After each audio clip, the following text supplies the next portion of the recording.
नमस्कार। PP news line के prime time में आप सबका स्वागत। मैं हूं रजनी अनुभव। आइए सबसे पहले नजर डालते हैं आज दिन भर की प्रमुख सुर्खियों पर। पाकिस्तान की शह पर पलने वाले आतंकी फंडिंग के लिए अब नशा तस्करों को अपने साथ जोड़ने में जुटे।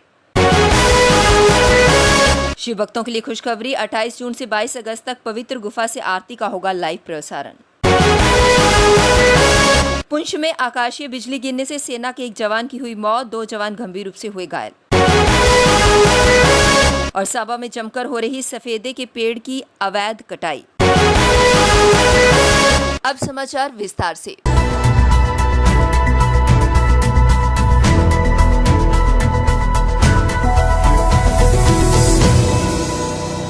पुंछ जिले के सब्जियान सेक्टर में आकाशीय बिजली गिरने से सेना के एक जवान की मौत हो गई।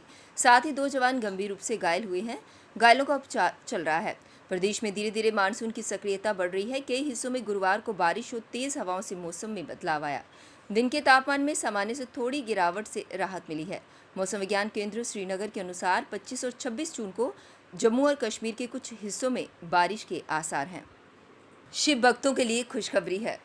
कोविड महामारी के चलते इस साल भले ही भौतिक तौर पर श्रद्धालु बाबा बर्फानी के दर्शन से महरूम रहेंगे, लेकिन 28 जून से 22 अगस्त तक पवित्र गुफा में प्रातः और सायंकाल में होने वाली आरती के लाइव प्रसारण में विशाल हिमलिंग के दर्शन का उन्हें सौभाग्य प्राप्त होगा।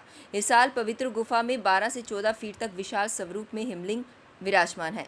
चूंकि इस बार यात्रा रद्द होने से भक्तों का आवागमन नहीं होगा, जिससे रक्षाबंधन तक पवित्र गुफा में हिमलिंग के बने रहने की उम्मीद है।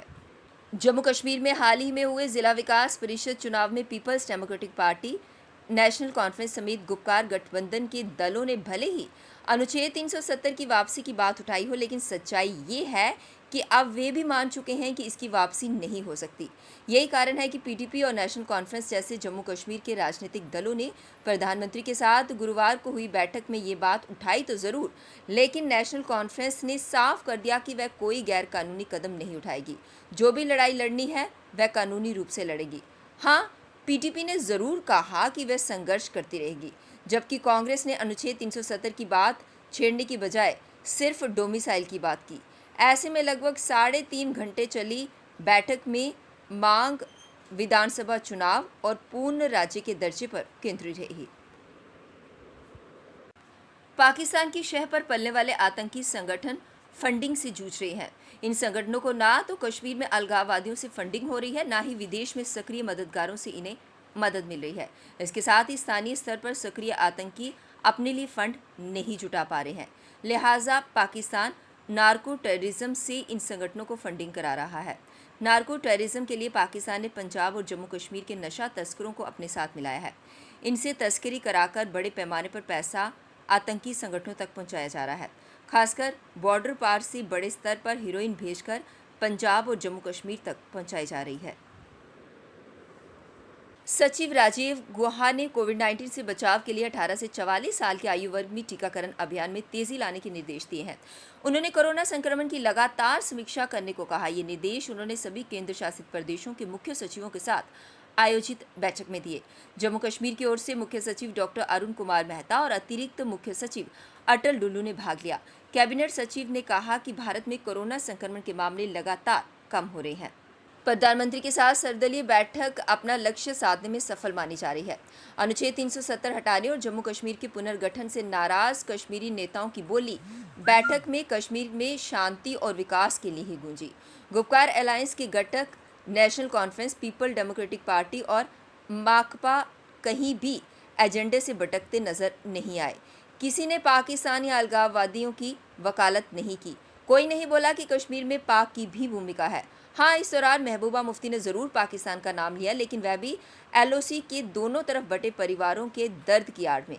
3 घंटे तक जारी रही बैठक में शामिल रहे सभी हालात सामान्य बनाने और अस्थिरता, असमंजस व भय के माहौल को दूर करने, परिसीमन प्रक्रिया को पूरा करने के लिए मिलकर आगे बढ़ने को राजी होकर बैठक से बाहर निकले हैं।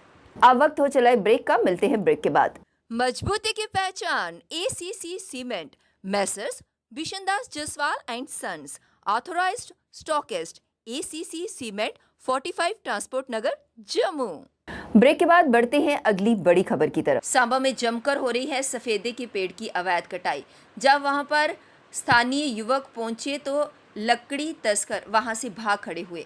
आखिर किसकी मिलीभगत से हो रही है ये कटाई? आरएसपुरा में धान की रोपाई के लिए नहर में पानी ना आने से किसानों में रोष व्याप्त है।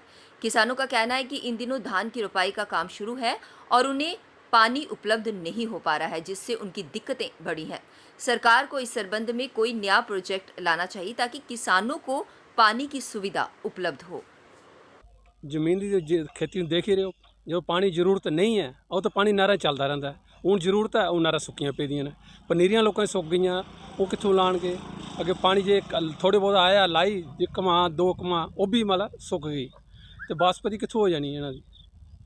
ਔਰ ਨਹਿਰ ਦਾ ਇਹਨਾਂ ਲੈਵਲ ਗਵਰਨਮੈਂਟ ਨੇ बढ़ाना ਚਾਹੀਦਾ ਉੱਪਰ, ਜਿਹੜੇ ਅੰਗਰੇਜ਼ਾਂ ਬਣਾਈ ਸਨ 47 ਤੋਂ ਪਹਿਲਾਂ ਦੀ ਉਹੀ ਚੱਲ ਰਹੀ ਨਹਿਰਾਂ, कम से कम फुट 2 फुट और लेवल पिछले ऊपर कर पानी ऊपर थोड़ा बधान ताकि आगे जिम्मेदारों पानी मिले। कठुआ पुलिस व म्युनिसिपल काउंसिल कठुआ की ओर से सराहनीय कदम उठाया गया। म्युनिसिपल काउंसिल के अध्यक्ष नरेश शर्मा ने बताया कि शहर में जितने भी आवारा पशु हैं जो सड़क किनारे घूमते हैं और हादसों को न्योता देते हैं, उन्हें यहाँ से सुरक्षित जगह पर पहुँचाया जा रहा है ताकि इनके कारण जो हादसे होते हैं वे टल सकें। खुद पशुओं को भी जो इन हादसों के दौरान चोटें पहुंचती हैं वह भी इनसे बच सके। इस मौके पर कठुआ पुलिस के अधिकारी भी विशेष रूप से मौजूद थे। भाजपा मुख्यालय त्रिकुटा नगर जम्मू में भाजपा पार्टी की बैठक हुई, जिसमें 1970 के दशक में देश में आपातकाल लागू करने के उपलक्ष्य में राज्य भर में 25 और 26 जून को काला दिवस मनाए जाने की घोषणा की गई। इस समय पठानकोट में है, उनके यहाँ बाल रिमूव करके पूरी 3 दिन बांध के ऐसा हाथ रखा गया, लैट्रिन पेशाब सारा उसी में पास हो रहा है। इस प्रकार की एट्रोसिटीज, इस प्रकार का अत्याचार इमेजिनेशन से बाहर है। इसलिए हमारा ये मानना है ये काला दिवस जिंदगी में कभी नहीं देखें, कोई ना देखे। उन दिनों को याद करते हुए हमारी जो मांग है गवर्नर से हमने रखी है, उसको गवर्नर साहब संज्ञान लें और हम लोग ये काला दिवस लोगों को पहुंचाने की बात कर रहे हैं कि डेमोक्रेसी हिंदुस्तान ने अडॉप्ट की है, इन्होंने ऑटोक्रेसी अडॉप्ट नहीं की, कोई और सिस्टम अडॉप्ट नहीं किया और डिक्टेटरशिप अडॉप्ट नहीं की। डेमोक्रेसी को जिंदा रखना है तो इन दिनों को हमेशा कंडेम करना पड़ेगा, तभी डेमोक्रेसी जिंदा रह सकेगी। पीपी न्यूज लाइन के प्राइम टाइम के आज के इस अंक में बस इतना ही। मुझे और मेरी पूरी टीम को दीजिए इजाजत और आप देखते रहिए पीपी न्यूज लाइन। नमस्कार। जम्मू में आई टेस्टिंग की साइंटिफिक और मॉडर्न टेक्नोलॉजी के लिए हमेशा याद रखें जेम ऑप्टिशियंस, जहां पर रखा जाता है आपकी हर जरूरत का ख्याल। Gem opticians with the facility of eye exercise, A scan, biometry, pachymetry और ऑटोमेटेड फील्ड एनालाइजर। और हाँ, हमारे यहाँ बढ़िया क्वालिटी के ब्रांडेड स्पेक्टिकल्स, सनग्लासेस और कॉन्टेक्ट लेंसेज मिलते हैं। आपका भरोसेमंद एक ही नाम, Gem opticians, Gandhinagar. Gem opticians, Nai Basti. Gem opticians, Amphalla. Gem opticians, Trikuta नगर।